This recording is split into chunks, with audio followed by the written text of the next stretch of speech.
আসসালামু আলাইকুম রাহমাতুল্লাহ। প্রিয় দর্শক, আমি আপনি আমরা সবাই জানি যে আমরা এই সময়টাতে ভালো নেই। প্রবাসী বলেন, বাংলাদেশের ছাত্র ছাত্রীরা বলেন, বাংলাদেশের অভিভাবকরা বলেন, সাধারণ জনগণ যারা খেটে খাওয়া মানুষ বলেন, চাকরিজীবী বলেন, প্রায় সবাই মোটামুটি একটা খুব খারাপ সময় পার করতেছে। বিশেষ করে প্রবাসীরা খুব বেশি খারাপ সময় পার করতেছে। আজকে কিছু তথ্য নিয়ে আপনাদের সামনে এই ভিডিওটা করতেছি। অনেক বেশি দুঃখ নিয়ে এই ভিডিওটা করা হচ্ছে। আপনারা জানেন এই সময়টাতে বাংলাদেশে খুব বেশি আন্দোলন চলতেছে, ছাত্র আন্দোলন চলতেছে, কোটা সিস্টেম নিয়ে ছাত্র আন্দোলন চলতেছে। অনেক মানুষ, অনেক ছাত্ররা মারা যাচ্ছে পুলিশের গুলিতে। এই বিষয়ে আপনারা অবশ্যই অবগত আছেন। এবং আমরা প্রবাসীরা গত 4-5 দিন 6 দিন থেকে বাংলাদেশে আমাদের আত্মীয় স্বজন, মা বাবা, ভাই বোনদের সাথে যোগাযোগ রাখতে পারতেছি না, কারণ বাংলাদেশে নেটওয়ার্ক বন্ধ করে রাখা হয়েছে। বাংলাদেশে কোনোভাবে যোগাযোগ করা যাচ্ছে না।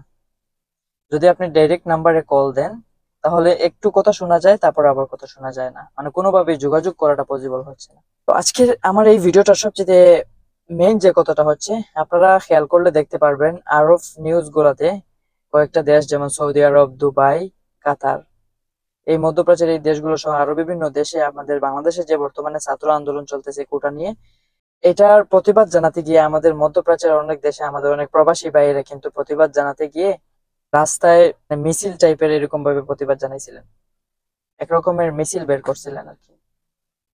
তো এটা এখন বর্তমান সময়ে মানে অনেক বেশি, আমি যখন এই ভিডিওটা দেখছিলাম ফেসবুকে যে এরকম ভাবে প্রতিবাদ জানানোর ক্ষেত্রে মিছিল বের করা হয়েছে, আমি মনে মনে ভাবছিলাম যে আসলে মধ্যপ্রাচ্যের দেশে, এরকম রাজতন্ত্রের দেশে এরকম ভাবে প্রতিবাদ জানানোটা আসলে আমার মনে হয় না যে ভালো হবে। এটার ফলস্বরূপ কিন্তু আপনারা এখন আরব নিউজ গুলা দেখলে দেখতে পারবেন, দুবাইতে মনে হয় 3 জনের যাবজ্জীবন কারাদণ্ড দেওয়া হয়েছে।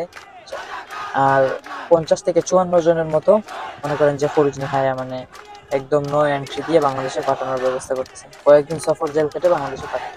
সৌদি আরবে এইভাবে কয়েকজনকে ধরা হয়েছে, 10 জনের মতো। এইভাবে আপনারা এই এখানে নিউজ গুলো দেখতে أحد দেখতে পারবেন, عشر দশ مقيما জনের إلى মতো ধরা جنسية হয়েছে, আরো بنغلاديشية লোক এভাবে قاموا ধরতেছে খুঁজে খুঁজে। بتعطيل তারপরে حركة কাতারেও السير আরো অনেক মানুষ, অনেক ومضايقة প্রবাসী المهرة এভাবে وتوثيق ذلك পুলিশ ধরছে, ونشره. নো এন্ট্রি দিয়ে দেশে পাঠিয়ে দিচ্ছে।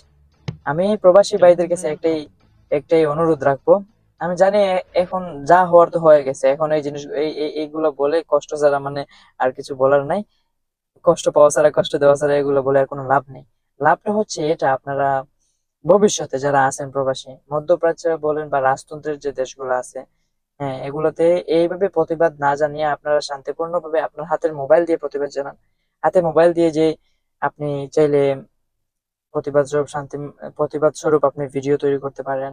হ্যাঁ, এভাবে প্রতিবাদ জানাতে পারেন। আপনি চাইলে যে জিনিসটা শেয়ার করলে ভালো হবে, যেটা বিশ্ব দরবারে ফুটে উঠবে, সেই জিনিসটা শেয়ার করতে পারেন। এভাবে আপনি প্রতিবাদ জানাতে পারেন, কারণ আমরা এখানে প্রবাসে থেকে কিছু করতে পারবো না। দেশে থাকলে হয়তো আমাদের ছাত্র জনতার সাথে রাজপথে এক হতেন। তো যারাই ভবিষ্যতে যারাই প্রবাসী আছেন, ভবিষ্যতে এরকম এরকম মানে করার আগে একটু চিন্তা ভাবনা করবেন। শুধু শুধু আপনার জীবনটা নষ্ট করবেন নিজের হাতে কেন? আপনার আপনি প্রবাসে আসছেন, আপনার দিকে পুরো ফ্যামিলি, আপনার পুরো পরিবার তাকিয়ে আছে। এখানে এখানে যদি আপনি বিপদের সম্মুখীন হন, তাহলে আপনার পরিবার কোথায় যাবে? আপনার পরিবারের কি হবে? যারাই প্রবাসী আছেন, আপনারা প্রতিবাদ জানানোর হলে আপনারা প্রতিবাদ জানানোর অন্য কোনো মাধ্যম খুঁজে বের করবেন।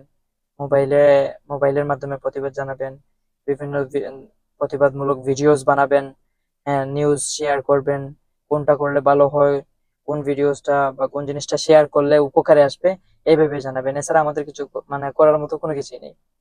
আরেকটা ইম্পর্টেন্ট টপিক হচ্ছে, আপনারা জানেন এখন বর্তমান সময়ের যে আন্দোলন, এই আন্দোলনে প্রায় বাংলাদেশের অনেকগুলো সরকারি ওয়েবসাইট, আপনার পুলিশের যে ওয়েবসাইট আছে সেই ওয়েবসাইটে হ্যাক করা হয়েছে, বাংলাদেশ ব্যাংক হ্যাক করা হয়েছে, বাংলাদেশ ছাত্রলীগের ওয়েবসাইটেও কিন্তু হ্যাক করা হয়েছে, এভাবে আরো বিভিন্ন ওয়েবসাইট হ্যাক করা হয়েছে।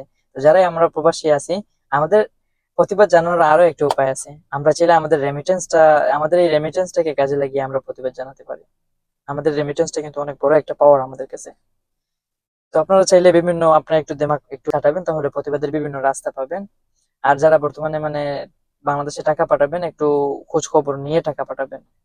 হ্যাঁ, বর্তমানে বিভিন্ন ব্যাংকিং, বিকাশ, রকেট, নগদ, হ্যাঁ, এগুলা বন্ধ আছে। আবার বিভিন্ন ব্যাংক গুলো কিন্তু হ্যাক করা হয়েছে। আপাতত আমার মনে হয় যে টাকা পাঠানোর কোনো দরকার নেই। আর একটা ভিডিও দেখছিলাম যে ওপেন হুন্ডি চলবে। হ্যাঁ, এভাবে ব্যাংকের চাইলে আপনার যদি মাধ্যমে বেশি ইম্পর্টেন্ট জরুরি থাকে ওপেন তাইলে হুন্ডি হুন্ডির মাধ্যমে চলবে। টাকা পাঠাতে পারেন। যদি আপনার বিশেষ জরুরি থাকে। এই হচ্ছে বিষয়। আজকে অনেকদিন ধরে বাড়িতে মা বাবার সাথে কথা বলা হয় না। প্রতিটা প্রবাসীর সেম কাহিনী, প্রতিটা প্রবাসী এইভাবে মানে 1 সপ্তাহ যাবত, 6-7 দিন, 5-7 দিন যাবত বাংলাদেশে নেটওয়ার্ক নেই। যারাই অনলাইনে অ্যাক্টিভ আছে সবাই প্রবাসী, বেশিরভাগ বিদেশি মানুষ। বাংলাদেশের কাউকে অনলাইনে পাওয়া যাচ্ছে না, কারোর সাথে যোগাযোগ করা যাচ্ছে না। যাই হোক, আমরা আশা করি এই আন্দোলনটার যে উদ্যোগ, আন্দোলনের একটা রেজাল্ট আসছে। তাও কিন্তু আন্দোলন থেমে নেই। যারা এই আন্দোলন করতেছেন তাদের জন্য দোয়া রইলো। আমরা প্রবাস থেকে আর বেশি কিছু আপনাদের জন্য করতে পারবো না, আপনাদের জন্য দোয়া রইলো। ভিডিওটি অনেকদিন পর ভিডিও করতেছি, জানি না অনেক কথা ভুল ভ্রান্তি হতে পারে। আপনারা দয়া করে ভুলগুলো ক্ষমা সুন্দর দৃষ্টিতে দেখবেন। সবার সুস্থতা কামনা করি, সবাই ভালো থাকবেন। আসসালামু আলাইকুম।